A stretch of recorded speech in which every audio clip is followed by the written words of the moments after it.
अस्सलाम वालेकुम नाजरीन, मैं हूं आपका होस्ट सज्जाद अकबर शाह और आप इस वक्त देख रहे हैं दी कबीरियन न्यूज़।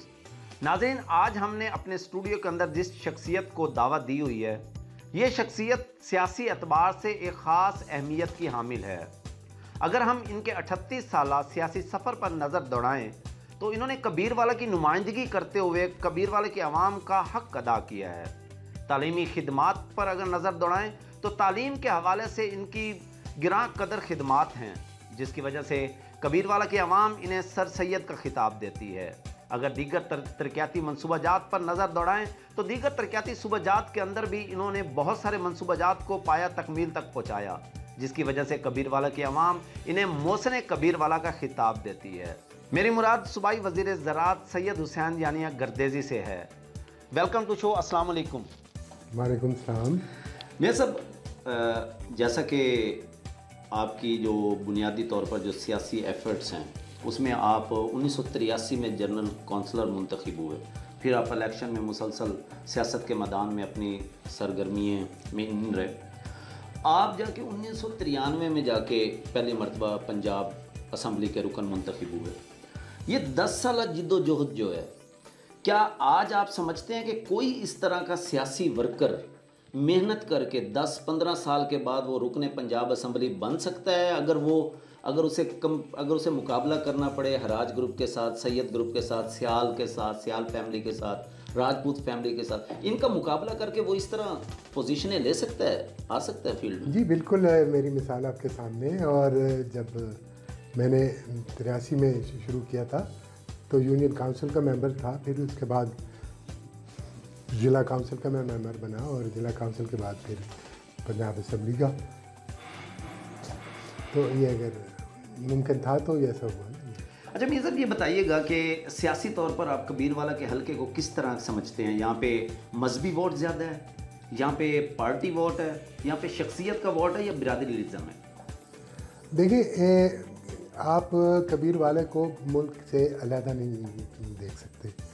हमारे मुल्क में कुछ ट्रेंड्स हैं, उनमें मजहबी वोट भी है, उनमें बिरादरी का वोट भी है, उनमें आपके डेवलपमेंट का वोट भी है।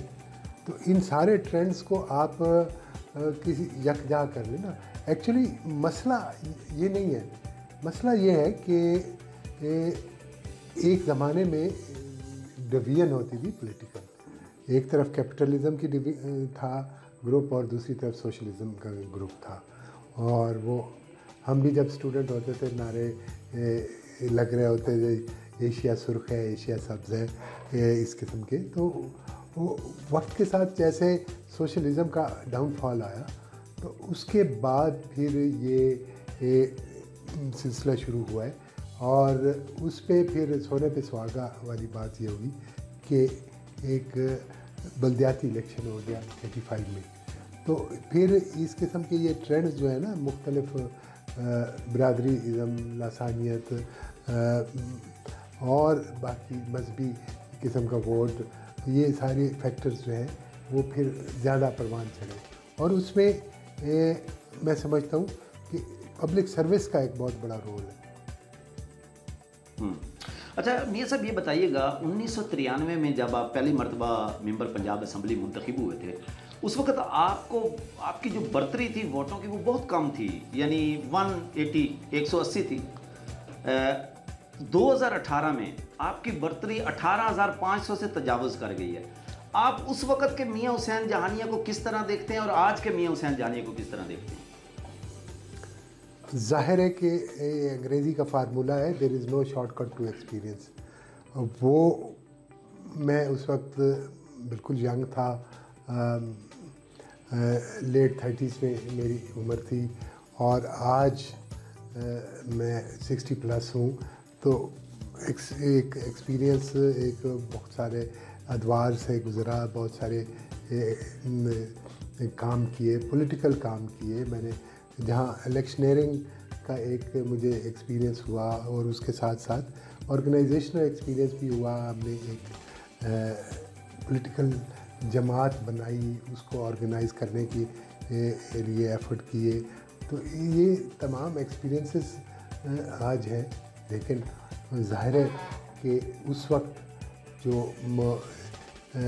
यूथ का इंथुजिज्म था, जो यंग था, तो वो भी अपनी जगह पे एक एडवांटेज था। और आज एक्सपीरियंस जो है उसका एक एडवांटेज है अपनी जगह पे। अच्छा मीर साहब, ये बताइएगा कि आप अमूमन आवाम के मुंह से ये बात सुनने को मिलती है, यानी ये बात ज़बान ज़द आम है कि आपकी 18,500 से अबव जो लीड आई है, इसके पीछे आपका विंग तो सैयद ग्रुप था, लेकिन आपको इसके पीछे हराज ग्रुप का भी कोई वोट मिला है? आप मुझे बताएं ना किसका मिला है, किसी ग्रुप के किसी धड़े का कोई नाम बताएं कि अगर मिला हो। नहीं, आई थिंक आपको अपना वोट मिला है फिर इस पूरा। जी बिल्कुल। अच्छा मीर साहब, ये बताइएगा कि सैयद ग्रुप और हराज ग्रुप के साथ आपकी वाबस्तगी रही है, आप आज़ाद भी इलेक्शन लड़ते रहे हैं, आप क्या समझते हैं कि आप सैयद ग्रुप के साथ ज़्यादा कंफर्टेबल हैं या हराज ग्रुप के साथ ज़्यादा कंफर्टेबल थे? ये मेरा ख्याल है कि हालात पे डिपेंड करता है कि हालात आप कि किस किस्म के जा रहे हैं। और बाकी ये बात ज़रूर है कि फ़खर इमाम साहब कंपैरेटिवली वो नॉन इंटरफेयरिंग है उनका टेम्परामेंट ज़्यादा। अच्छा मियाँ साहब, ये बताइएगा कि 2018 के इलेक्शन की कैंपेन के दौरान आपने बुलंद बाला दावे किए कि अब तरक्याती मंसूबों के अंदर किसी किस्म की करप्शन नहीं होने देंगे, अब तरक्याती मंसूबों के अंदर जो कमीशन माफिया उसको हम लगाम डालेंगे। आप क्या समझते हैं कि अब 3 साल गुजर चुके हैं, तरक्याती काम भी हो रहे हैं, क्या आप इस फार्मूले पे अमल पैरा हुए हैं, लगाम डाल सकें इन लोगों को? मुझे नहीं याद कि मैंने कभी ये कहा हो कि मैं तरक्याती मंसूबों में जो करप्शन है उसको सिरे से ख़त्म कर दूंगा, क्योंकि ये एक हमारे सिस्टम में सिरात कर चुकी है और मैं एज इंडिविजुअल इसको ख़त्म न कर सकता हूँ, ना मैंने इसका दावा किया था। लेकिन अपनी ज़ात की हद तक तो मैं अपने कंडक्ट को वो आपके सामने रखता हूँ और हमेशा हमने करप्शन के ख़िलाफ़ बात की है। करप्शन हमारा इशू रहा है और ज़ाहिर है कि मुझे तो तकलीफ़ होती है ना कि मैं अगर अपने बच्चों की रोज़ी काट के इलेक्शन लड़ूं और उसके मुकाबले में एक करप्ट आदमी जो है वो इल गॉटन मनी से इलेक्शन लड़े, तो वो मेरा इशू, करप्शन मेरा इशू है। लेकिन किस हद तक मैं इसको कंट्रोल कर सकता हूँ, क्योंकि वाइट कॉलर क्राइम जो है उसको कंट्रोल करना जो है वो बड़ा मुश्किल काम होता है। और आपने माजी में देखा होगा कि कई लोगों ने करप्शन के ख़िलाफ़ नारे लगाए, लेकिन उनका सक्सेस रेट जो है वो उस तरह नहीं रहा जिस तरह वो चाहते हैं या उनकी कोशिश है या ख्वाहिश है। इसलिए वाइट कॉलर क्राइम को वो उस वक्त ही हम ख़त्म कर सकेंगे जब हमारे यहाँ ओवरऑल लिटरेसी रेट जो है बहुत ज़्यादा हाई हो जाएगा। हमारा जो पब्लिक है उसमें ये करप्शन के अगेंस्ट अवेयरनेस होगी, तो हमारी तो इस वक्त सूरत हाल टोटली डिफरेंट है। मैं मसलन आपको एक छोटी सी मिसाल देता हूँ। किसी प्राइवेट प्रैक्टिशनर डॉक्टर के पास कोई मरीज़ जाता है ना, अगर वो इंजेक्शन लगा दे तो वो बड़े मुतमईन आता है, और अगर वो सिर्फ 1-2 गोलियाँ दे दवाई की, तो हो सकता है उसकी रिक्वायरमेंट सिर्फ वही 2 गोलियाँ ही हो, तो वो मुतमईन नहीं आता। तो ये आज तो हमारी सोसाइटी जब लोग पैसे दे रहे होते हैं तो वो समझ रहे होते हैं कि ये तो हमारे लिए बड़ा एक एश्योरेंस हो गई है कि जी हमारा काम हो जाएगा, जबकि दूसरी तरफ इस किस्म के हालात नहीं होते। तो ये अल्लाह करेगा हमारी सोसाइटी जैसे एजुकेशन बढ़ेगी, जैसे कॉन्शियसनेस बढ़ेगी, तो बेहतरी आएगी। अच्छा मीर साहब, अभी आपने इलेक्शन की बात की, हर शख्स की हर फील्ड के अंदर एक सलाहियत होती है और वो अपनी सलाहियतें बरूए कार ला कर वो टारगेट अचीव करता है। आपका यकीनन अगला टारगेट जो है वो इलेक्शन ही है। इस इलेक्शन में आप अपना मजबूत हरीफ कौन सा समझते हैं, राना इरफान महमूद या अकबर अयाद हराज? देखिए, जीत हार अल्लाह के पास होती है। कोई भी मजबूत हरीफ जो है ना नहीं होता और होता भी है। वो अल्लाह पाक अगर नसीब में हो दे तो फिर मजबूत से मजबूत हरीफ भी मुकाबला नहीं कर सकता, और कुदरत की तरफ से अगर कोई ऐसा आपके नसीब में ना हो तो फिर कमज़ोर से कमज़ोर हरीफ भी आपको हरा सकता है। ये कोई है। अच्छा मियां साहब, आपकी 38 साल अगर सियासत पे नज़र दौड़ाई जाए तो आपके तरक्याती काम जो हैं उस पर उसकी वजह से आपको क्रेडिट भी दिया गया कि कबीरवाला की आवाम आपको मोहसिन कबीरवाला कहती है। एजुकेशन की सरगर्मियों के हवाले से आपको सर सैयद का खिताब भी उन्होंने दिया हुआ है। ये सारी आपकी एफर्ट्स हैं, लेकिन इसके नीचे कबीरवाला के अंदर दो चीज़ें जो हैं इस वक्त बदहाली का शिकार हैं।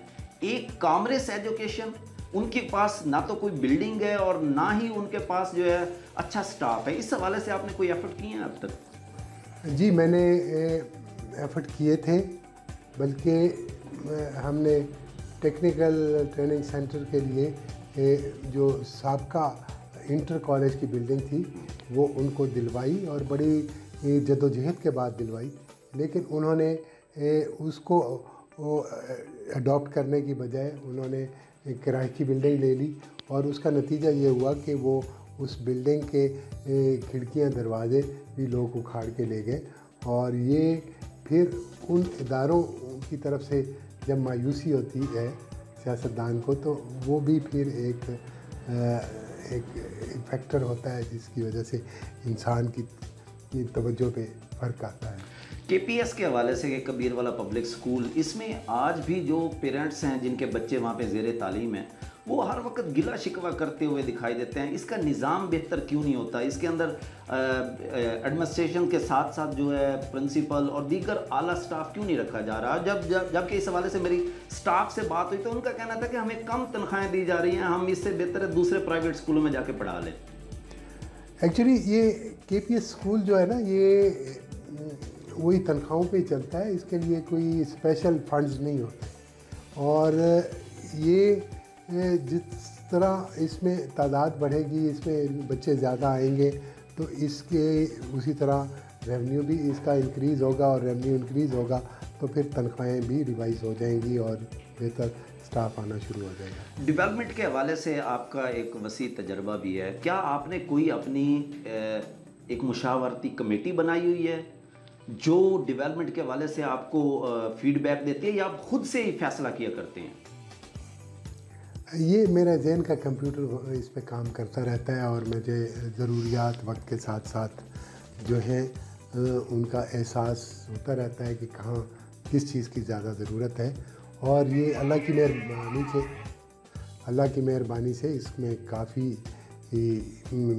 मैं कामयाब रहा हूँ, क्योंकि मैं सोचता रहता हूँ कि कहाँ डेवलपमेंट की ज़रूरत है कि और किधर ज़्यादा लोग बेनिफिट हासिल कर सकते हैं।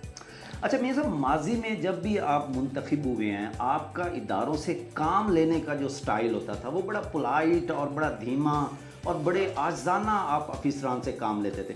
इस बार जो आप मुंतखब हुए हैं उसके बाद आपके अंदर एग्रेसिव आ गया, एग्रेसिवपन देखने को मिल रहा है। ये आवाम की डिमांड थी या आपने सियासी स्टाइल थोड़ा सा तब्दील किया? मेरा इब्तदाई तौर पे हमेशा ही धीमा लहजा होता है, और मैं बिलीव करता हूँ कि जो गवर्नमेंट फंक्शनरीज़ हैं उनको इज़्ज़त देनी चाहिए, और इज़्ज़त दे के बाइज़्ज़त तरीके से उनसे बात करनी चाहिए। लेकिन जहाँ पे प्रेशर एग्जर्ट करना पड़ता है, या जहाँ पे फंक्शनरीज़ कुछ इग्नोर करने या अपने काम में गफलत करें, तो फिर जाहिर है कि कभी थोड़ा सा स्टिफ भी होना पड़ता है। तो ये वक्त के साथ साथ है, वरना माजी में भी ऐसा ही था और अब भी ऐसे ही। अच्छा गर्दैल साहब, ये बताइएगा कि सियासतदानों में अमूमन मैंने ये देखा है कि आपके मुख्तलिफ 4 अदवार हैं जिसमें 3 मरतबा आप मिनिस्टर बने, तो आप किस दौर को अपना फेवरेट दौर कहते हैं जो आवाम को डिलीवर करने में बहुत आसान और बेहतर दौर था? 93 से 96 का ये दौर बहुत अच्छा था। उस वक्त में बहुत काम हुए। उसके 2-3 वजूहत हैं। एक तो इस इलाके में सिरे से काम ही नहीं हुआ, इसलिए गैप इतना था कि वो काम जेन्युइन काम रुके हुए थे जिनको करने में कोई मुश्किलात पेश नहीं आती थी। दूसरा, उस ज़माने में मिनिस्टर्स जो है ना वो ज़्यादा इफ़ेक्टिव हुआ करते थे। उसके बाद शहबाज शरीफ साहब के आने के बाद मिनिस्टर्स की इफ़ेक्टिवनेस कम हो गई, तो ये एक फैक्टर्स हैं। आपका आइडियल पॉलिटिशियन कौन सा है जिसको आप फॉलो करना फ़ख्र समझते हैं?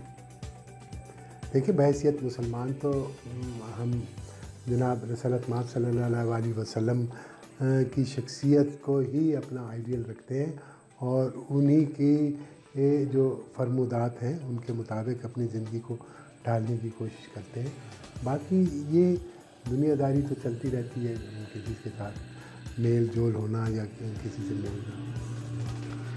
आम आदमी के साथ राब्ता का जो एक मैकेनिज़्म है वो किस तरह का आपने डेवलप किया हुआ है? आप क्या ये समझते हैं कि आपके बुनियादी जो वर्कर हैं उनका सहारा लिए बगैर आम आदमी आपसे मिल सकता है?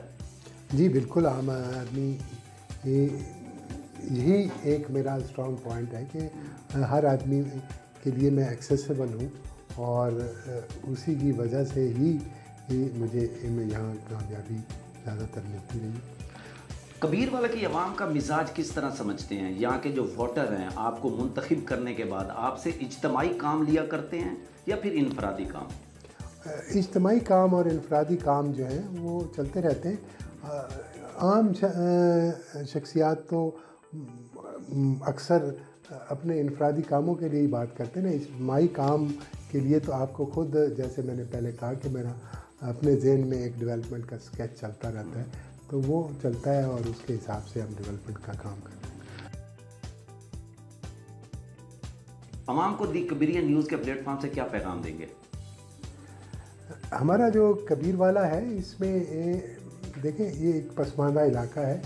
गो के ज़राअत के लिहाज से ये एक बहुत फर्टाइल एरिया है। यहाँ एग्रीकल्चर प्रोडक्शन के हवाले से इसका बड़ा सिग्निफिकेंट रोल है।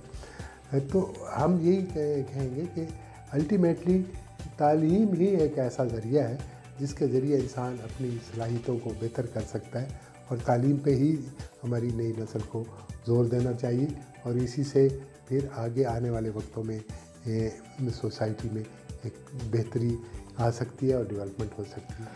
बहुत शुक्रिया सैयद हुसैन जानिया गर्देजी साहब, आपने हमें अपने कीमती वक्त से नवाजा। नाज़रीन, आज आपको हमारा प्रोग्राम कैसा लगा और इस प्रोग्राम के मुतालिक आप अपने कमेंट्स के ज़रिए हमें ज़रूर आगाह कीजिएगा। इंशाल्लाह अगले प्रोग्राम में एक नई शख्सियत के साथ आपकी खिदमत में हाजिर होंगे। उस वक्त तक के लिए हमें इजाज़त दीजिए। अल्लाह हाफिज़।